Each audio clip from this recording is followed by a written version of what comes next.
That's what a growth mindset does. It has the courage to identify where's my gaps, and then it's the courage to develop them. And, I was listening the other day to Alex Hormozi, and I love what he said. He said, you're not as good as you think you are. And I just love that because, you could tell it was with empathy. I mean, in lots of other contexts, that same guy will say, you're amazing. But, he said, if you're as good as you think you are, then you wouldn't have any problem attracting the business that you're looking to attract.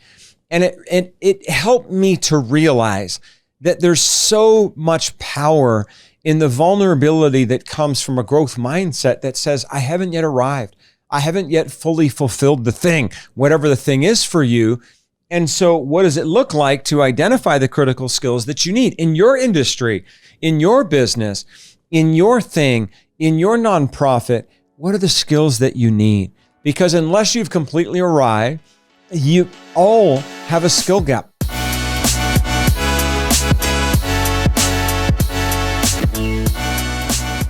Hey everybody, as you all know, we're stepping into a brand new year. And so I want to talk for a couple of moments about going for more in 2024. And hey, I'll be the first one to admit that's super, super corny. But honestly, and when I think about what's happening right now in the world today, for so many people, 2023 has not gone according to plan. And so I want to talk about how to move from surviving to thriving.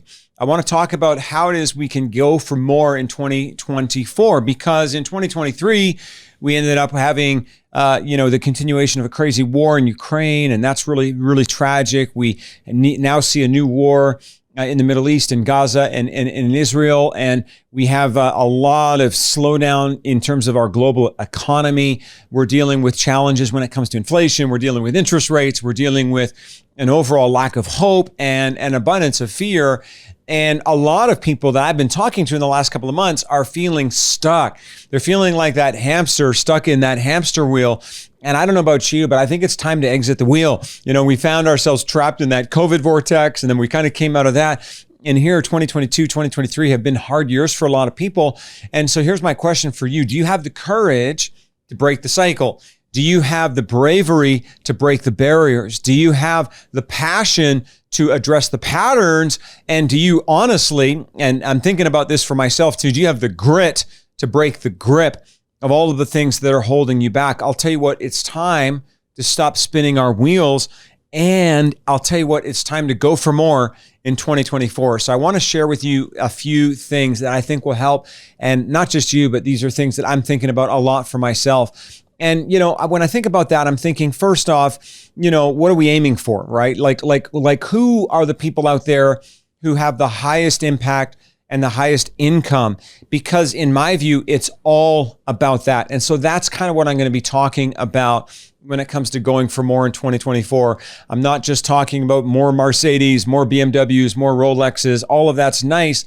And hey, I'd be just as happy if you had more of that stuff too. But I'm thinking about impact. And I'm thinking about not just impact, but influence and really expanding who and what you are. So here's the first thing that I think we need to do to go for more in 2024. We need to take a step. Now, what does that mean? That means that we have to take the step of moving out of our comfort zone. And it doesn't seem to matter who you follow or who you talk to. A lot of us will tell you who have succeeded that it was only when we got out of our comfort zone that we started to find the success that we're looking for. Now, I don't know what your comfort zone is, and I don't know what that consists of. Is it a relationship? Is it your time? Is it your attention? Is it your Netflix? Is it your social media? Is it your friends? But listen, we have to give ourselves permission to get out of the comfort zone and into the growth zone. There's an ancient Native American proverb that says we can only be what we give ourselves the power to be. So here's the question. What are you giving yourself the power to be? I think that a lot of us have a permission list, and that is a list of things that we've given ourselves permission to be. And then a lot of us also have another list of things that we haven't given ourselves permission to be. So an example of the non-permission list, the no-go list could be, I haven't given myself permission to make $100,000 a year. I haven't given myself permission to build a 7, 8, 9, 10-figure business. I haven't given myself permission to have a healthy relationship. I haven't given myself permission to lose the 20 pounds or to gain the 10 pounds. I haven't given myself permission to go into that fitness competition. I haven't given myself permission, and you could fill in the blanks. And I think that a major shift happens when you give yourself permission, because it gets you out of the comfort zone and into the growth zone. So I'm not judging you. I just want you to think about 2023 and think, where have I been stuck in a comfort zone in 2023, and where are the areas where I can give myself permission to step into the growth zone? I don't know what that looks like for you. Is that in a relationship? Is that in finances? Is that in your business? Is that in your creativity? Is that in a habit? Is that in, you fill in the blanks? So I think the first one is you've got to give yourself permission to step out of something and move forward. I think the second thing that we've got to do is we've got to work a system. Now, a lot of the time we think that success is this random act. It's like we look at people and we're like, oh my God, they just had success. I can't believe it. It fell out of the sky, like as if it's from nowhere. But did you know that success is not a random act? Did you know that success is often the predictable outcome of a series of steps that we take? And yes, circumstances do come into play. There's no doubt about it. But if you don't have the right steps that you've taken, then when the circumstance comes, you're not going to be ready to get the benefit or the harvest of that circumstance. And so what do we need to do? We need to work a system. And I think no matter what business you're in, you need a simple system designed to attract, connect, convert, and retain clients. I'm going to say that again. You need to attract. I'll tell you what, you need to nurture, you need to convert, and then you need to retain clients. In the end, you know it as well as anybody. Your incredible skill as a business operator will be wasted unless you have a system that will allow you to attract people, that will allow you to nurture, that will allow you to convert and then retain. And so when I think about this in any business, now I work with coaches mainly, and our sort of specialty is helping coaches get to consistent 5-figure months or 6-figure years. And I love doing that because that allows somebody to have a sustainable business that makes a lot of sense, that makes a decent amount of money, and that allows them to give back into the community around them. But a lot of these folks are flying blind. You know, they're great at coaching, and they have there's no doubt that they can crush it in the sort of coaching world, but they don't know what it is to attract. How do I attract people as a coach or as a business person? And then once I've attracted, how do I nurture? Because it's not enough to attract. I mean, everyone can have a one-off social media post that attracts somebody, but then how do I nurture that person? And then how do I convert them? And then once I've converted them so that now they're a paying client, how do I retain them? And it's not as though there's some big secret here, but these are really challenging things for a lot of people. And so in our flourishing community, we don't just sell coaching, we actually sell a system. It is a system that's clear, but it has a reliably predictable process for people. And a lot of coaches fail because they're out there trying to do it alone. And then the problem is then they're like, well, I just need a done for you model. I just need to go buy somebody who's going to do this thing for me. And then they find that that thing costs them an arm and a leg, and it doesn't really create something that's sustainable for them. So what we actually teach in our flourishing tribe is a system that allows you to attract and, of course, nurture, convert, and retain clients so that you'll have customers for the rest of your life. Because I learned that system, it has allowed me to continue to thrive. And so I know many of you aren't coaches and you're doing other things. Maybe you're running a nonprofit. Maybe you're a plumber. Maybe you're doing this, that, or the other thing. But the idea is in every business, every even nonprofit, I've got to do the same cycle: attract, nurture, convert, retain, attract, nurture, convert, retain. And so you may need help and support for doing that. And so in 2024, the first thing you got to do is get out of that comfort zone. But then the second thing you got to do is find a system. I think the third thing that we have to do in 2024 to go for more is to get skills. And I don't just mean any type of skills. I'm talking about critical skills. I think that the most strategic thing you can do, I do this every year, at the end of the previous year and at the start of a new year is I do a whole bunch of analysis and evaluation of, say, finances and business outcomes and relational objectives and all of those things. But one of the things I look at is, what are my skill gaps? And actually just yesterday, I was chatting with somebody about my own skill gaps. And I recognize that I had certain skill gaps in a part of my business that have hurt me in 2023. And rather than crying about it and saying, oh, I don't have the skills, it's so horrible, boo-hoo-hoo, it's just like, okay, I identify them. That's what a growth mindset does. It has the courage to identify where's my gaps, and then it's the courage to develop them. And, I was listening the other day to Alex Hormozy, and I love what he said. He said, you're not as good as you think you are. And I just love that because, you could tell it was with empathy. I mean, in lots of other contexts, that same guy will say, you're amazing. But, he said, if you're as good as you think you are, then you wouldn't have any problem attracting the business that you're looking to attract. And it helped me to realize that there's so much power in the vulnerability that comes from a growth mindset that says, I haven't yet arrived.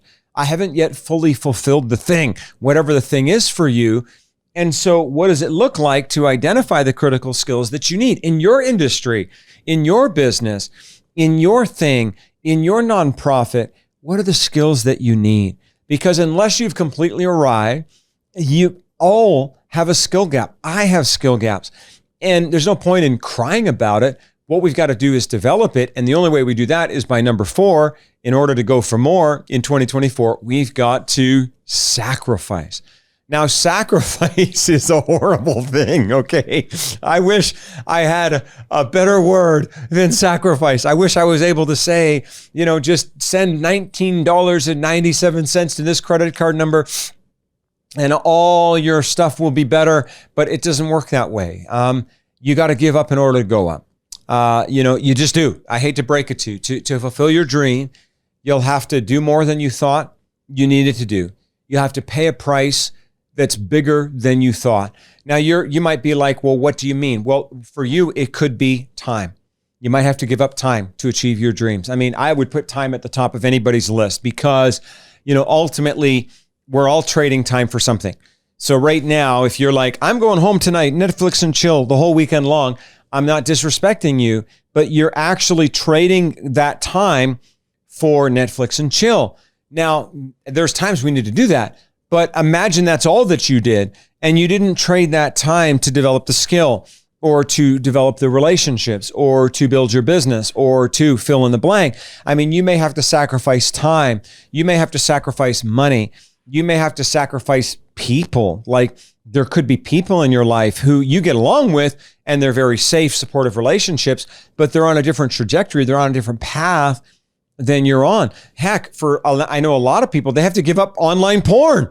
Like they have to give up online gambling. They have to give up substances, not because these things have taken their lives away completely, but because it's all wasted time and wasted energy. And I say that, I guess, because I'm talking to so many people today who, when you get them really honest, it's, it's easy to be like, well, it's the system or it's the government or it's all the bullies out there.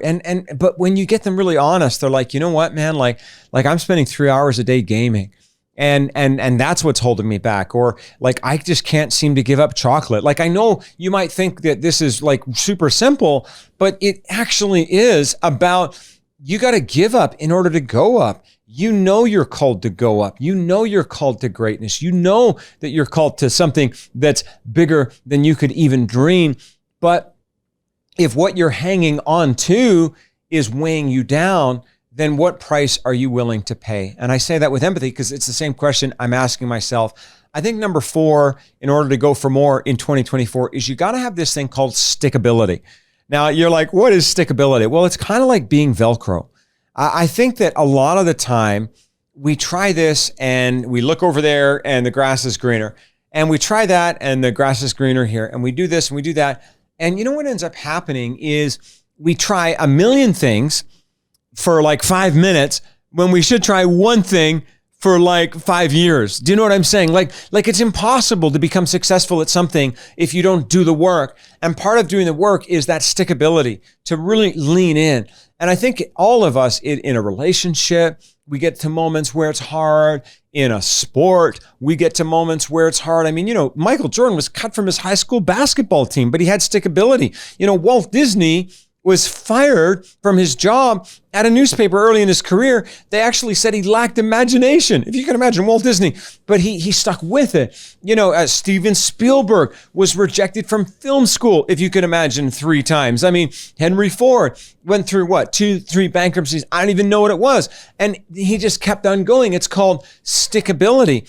I mean, think about everybody that who has succeeded. Was it handed to them on a silver platter? Of course not. It's almost as though, I said this to a group this week that I was working with. Have you noticed that when you are doing nothing, that everything in the universe is easy for you? When you're comfortable, when you're not trying to move forward, when you're not trying to move ahead, it seems like life is good. But the moment you just decide, like, holy crap, man, I'm going to fight for my future. I'm going to fight for my destiny. I'm going for this. It's almost like pardon my language, but the shit kind of hits the fan, and all of the stuff now starts hitting us really hard and really close to home.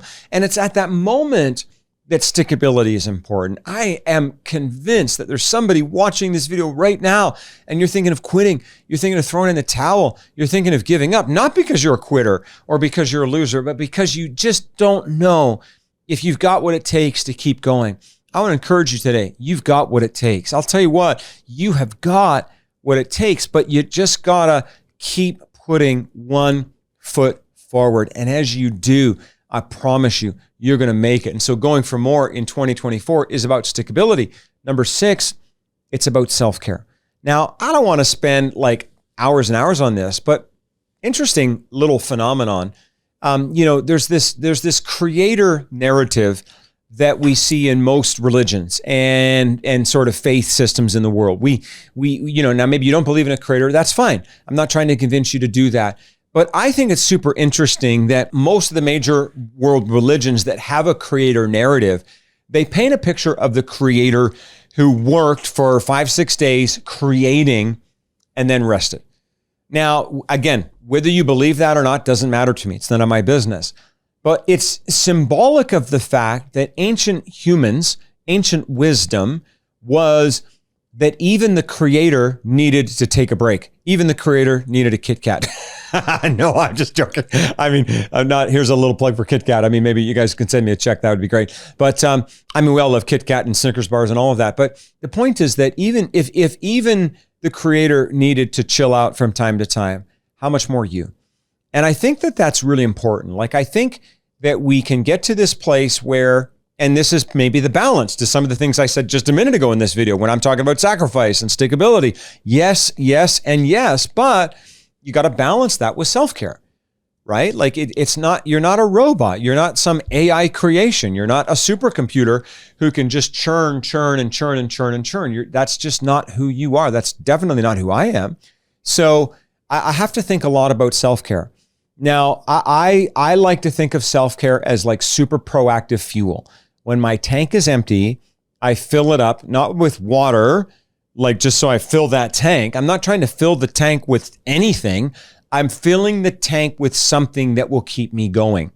That's actually the difference between intelligent self-care and unintelligent self-care. There is unintelligent self-care.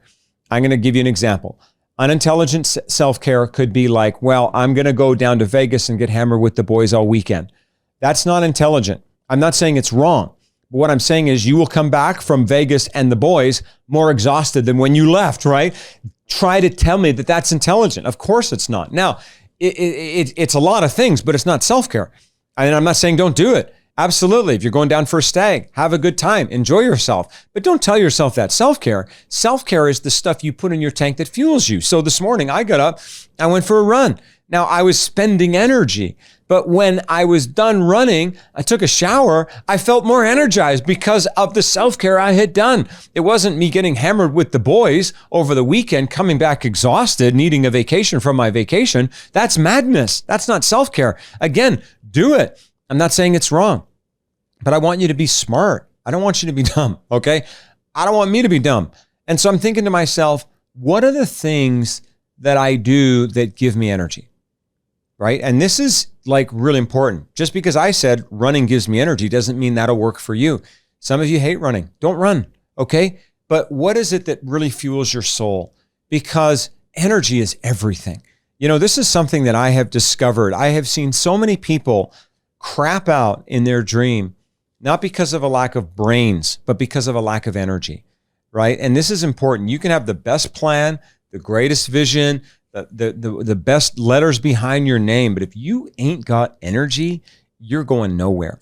And so going for more in 2024 is getting that self-care, but not just unintelligent self-care, intelligent self-care. Let me give you one more, and that is seek support. I'll tell you what, successful people know two things.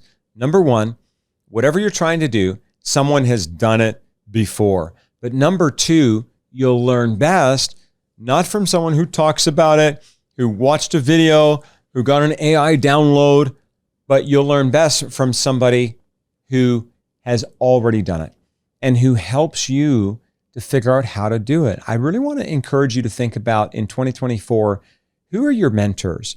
Who are your coaches, right? Like, who are the people that you're pulling from? Are they people who have a beautiful social media profile, who have actually never done anything? Or are they people who have actually got a track record, not just of perfect and shiny success, but even some failures, that's okay too, but that they've actually gone further in the area that you want to go. And so as we talk about going for more in 2024, I think the first thing is take a step out of your comfort zone. Number two, work a system. Number three, step into critical skills. Don't look at your skill gaps as, something to shy away from. Take a growth mindset approach and just learn what you got to learn. Number four, have sacrifice. Number five, have stickability. Number six, get into self-care. And number seven, seek support. I can't think of any greater support than the support that you'll find in our flourishing community. Go to failuretoflourishing.com. Thanks so much for tuning in. And hey, happy 2024. Let's crush it together.